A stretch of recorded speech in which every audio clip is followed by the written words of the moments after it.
Hello mga kababayan, this is Sonia Holdan. Kahapon po nakabili ako ng kamuting kahoy. Gagawa po ako ng nilubian, Ilocano, ang tawag doon, panghimagas or kakanin. Linubian.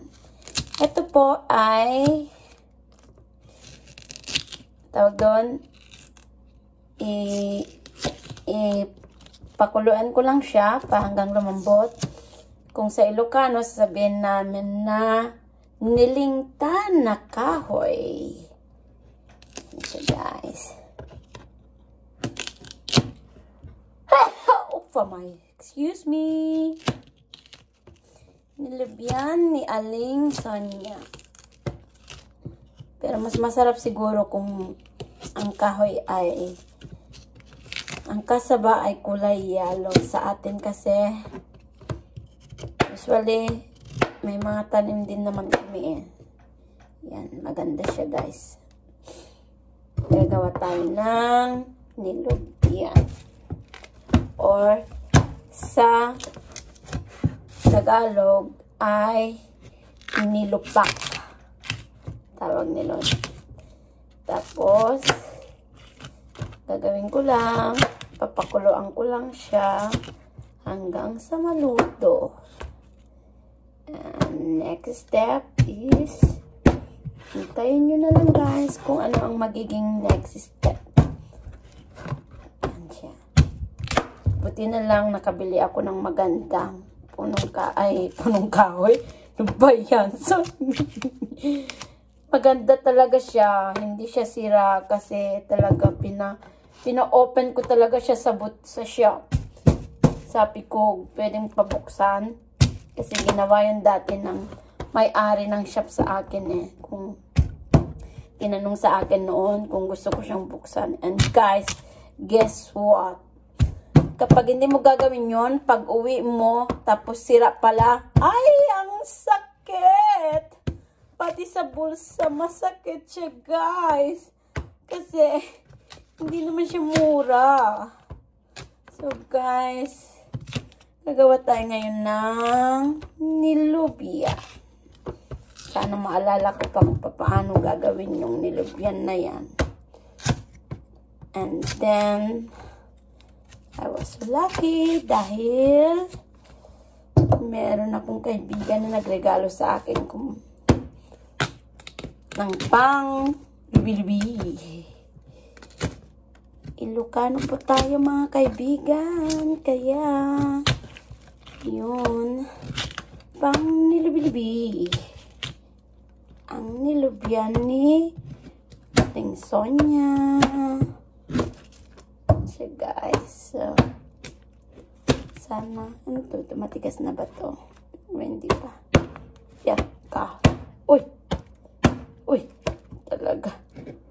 Uy! Tigas na yan. Hindi na pwede yan. Hindi na siya pwede yan, guys. Eto na siya. Then, papakuluan ko lang siya.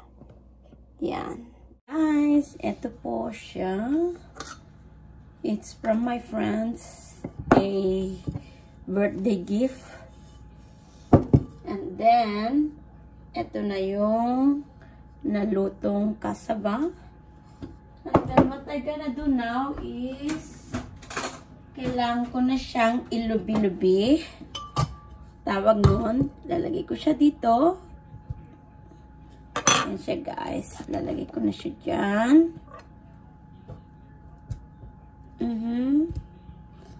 Luto na to. Niluto ko lang. And then mamaya, mag-good ako ng new para mas masarap siya. Yan siya guys. So, yan na yaman ng mga kalat-kalat. Then, kailangan ko na siyang ilubi-lubi. Tawag nito, linubian sa aming salita. Sa Ilocano. Maglinubian. Yan siya guys. And then, para mas masarap talaga siya, And then I will take some sugar. 1 cup of sugar or less. Kasi may matamis na siya mamaya. Lalagyan ko siya ng condensed milk, guys. Yan. Ang linapyan na Alingsonia. Ayan siya, guys. Sarap na yan. Ang linapyan ni Alingsonia. Tapos yung pala bread ko is malapit na siyang matukaw. Oh, naalala ko, guys, ng bata kami talaga. Ito siya. It's a condensed milk, guys. Meron ng half cup of condensed milk. Sobra lang siya nung nag-New Year kami. Ay, okay na yun. Oh, ang sarap na niya, guys. Sobra. Oh. Yes. Sarap. Oh, guys, sarap na ang nilobyan ni Alingsonia. Nilobyan.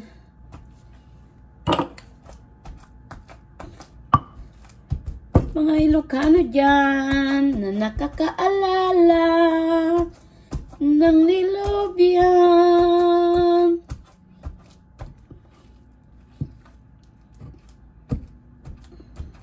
Kapag Ilocano ka, alam mo itong pagkain na ito.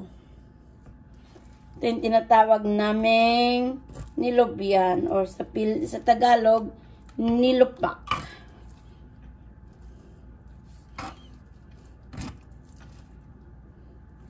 Oh, tapos tatanggalin mo siyempre mga ganyan ng kahoy. Hindi mo nang pwedeng kainin yun. Guys, ang ganda na. As in, sobra. Yan siya.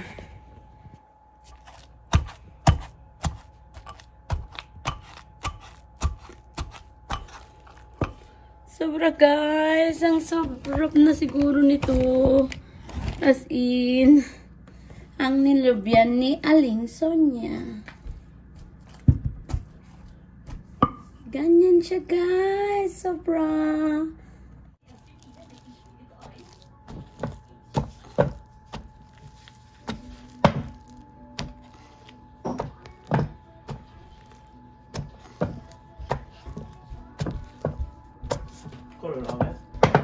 Nilupak, nilobyan. Nilobyan. Kasi, guys, yan ang nilobyan ni Alingsonia. Masarap siya to. As in, promise. Yummy, yummy. Guys, ito na siya ang outcome. Tapos may kinuskus na nyog dito. Kaya yan. Magiging yummy na yan, guys. Ang linobyan ni Alingsonia.